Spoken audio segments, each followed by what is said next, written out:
Mahigit 70 mga pamilyang naninirahan malapit sa isang dating minahan sa Puerto Princesa City sa Palawan ang sapilitan ng pinalilikas na mga otoridad.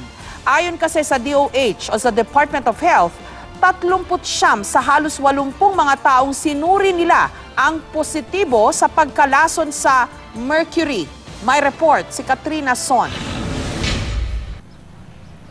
Ito ang pit lake o dating mine tailing pond ng Palawan Quicksilver Mines Incorporated sa Barangay Santa Lourdes sa Puerto Princesa City.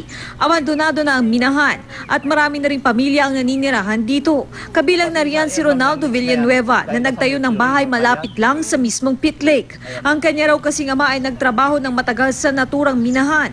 Ang problema niya ngayon at ng 73 pang pamilya ay pinalilikas na sila ng tirahan. 39 daw kasi sa halos 80 tao na isinailalim sa pagsusuri ng Department of Health doon. Nagpositibo sa mercury toxicity o pagkalason sa mercury.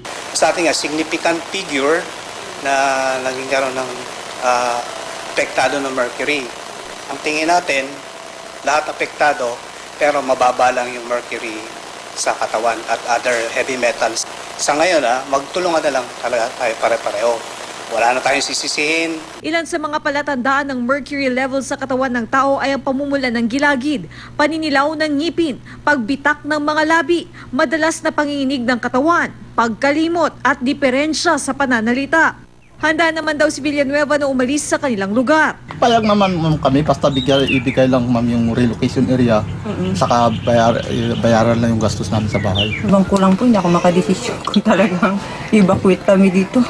Siguro kung mayroong talaga magandang mapupwestuhan. Mismong ang DENR at DOH ang nagrekomenda sa lokal na pamahalaan na i-relocate ang 74 na pamilya mula sa barangay Tagburos at Santa Lourdes. Galing po sa MGD po, yung result po ng kanilang yung result po ng mga tao na affected po sa mercury.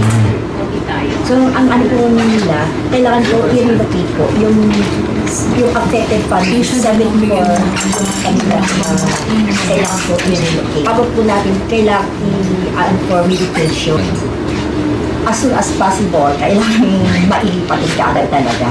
Hindi po matulong po sa ng insidente po sa Barangay Santa Lourdes. Ito po sa area po na malapit po sa may ano. Handa naman daw ang lokal na pamahalaan ng Puerto Princesa na ilikas sa mga apektadong pamilya. Talagang tatanim ng mga at wala ng tao, walang residente.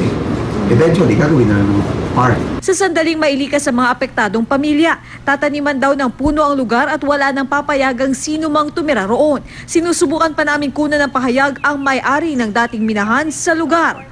Katrina Son, GMA News.